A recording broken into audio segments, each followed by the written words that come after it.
if I start telling people about hell, I might just scare them off. Where are you going to scare them off to? Hell number 2? Or are you just going to sit there and let them burn? Ellie, we'd like to start off. Let's get into the Genesis 6 narrative and what you've uncovered in your research. Yeah, and by the way, guys, I can spend an hour and then I've got to skedaddle, but we've got an hour here, so we'll make the most of it.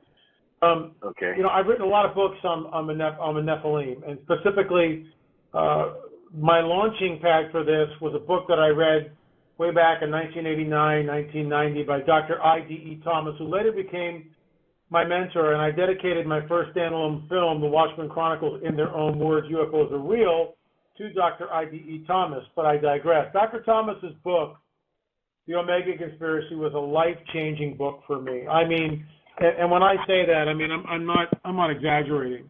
I mean it was life-changing. It connected dots that I had that were not connected in my own theology. It gave me an understanding of certain parts of Scripture which I never understood before. And because I'm in Southern California at the time when Dr. Thomas was alive, he passed away in 2013 at 94 years old. And, you know, I would take him to lunch. I would go and see him.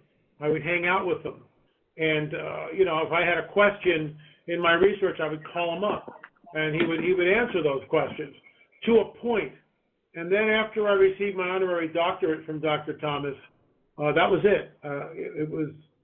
I remember taking him to lunch one, and he just looked at me and sort of wistfully and said, well, you know more about that than I do now. And it was a very, very sobering statement to me. And, you know, I regard him in the highest esteem. The man was just incredible, really brilliant, far smarter than I am. And but that's what got me into it. And that was, you know, it's going on. What is it? Almost 30 years ago. Think about it. So it's amazing how the time just trickles down in one's life. But that was the nexus. I mean, that was the starting point, the genesis for me with the Nephilim. And I've written 10 books on or about or indirectly referring back to the Nephilim. This new film that we have now, The Watchmen Chronicles, which will be out, you know, if we're doing, you can go on the website and stuff, or just go to thewatchmanchronicles.com and you can order a copy. We just took the pre-sale down on this Saturday night, but we should be shipping somewhere around mid-March. We're excited about it. It's an hour and 30 minutes long.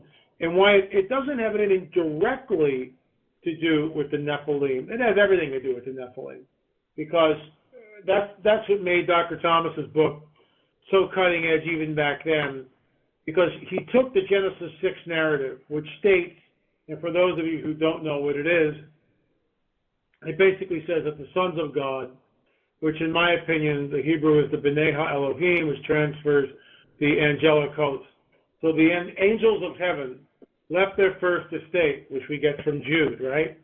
Saw the daughters of men, that they were beautiful, that they were comely, they were fair, took from them wives, and went into them in the biblical sense. And the offspring of that union is the Nephilim, which are, one of the attributes of that, of course, was giantism, but there are, later on, I think there's other genetic attributes, like the long necks, the Anakim. Thousands of years later, when Joshua and Caleb go in for the conquest of Canaan, the Anakim are there. And of course, the Anakim means long necks. So in my opinion, this is conjecture. There's a breeding program going on. The fallen cherub Satan is messing with the genome. So that, and trying to create a hybrid entity in his own image. That's my take on it, and I'm sticking to it. So that's really a little bit about how I got into the Nephilim. And it's now, like I said, going on 30 years. I mean, my gosh, in 3 years, it'll be 30 years since I read that book. A lot has happened. And I think Dr. Thomas would be proud. So with all the research that you've been doing and going down to Peru and uncovering the skulls, what's the most shocking thing? Well, we had permission to go down to Peru I've been down there several times. I'll be going down again with Stephen Quayle and Timothy Alberino in June. We're going to spend a week up in Cusco, and if you've never been, that place is just mind-boggling. It's like I'm taking my wife to show her, but we're doing ongoing research with the DNA. My book, Nephilim Hybrid, which came out in the fall, has the preliminary results of the DNA testing that we had done from the hair.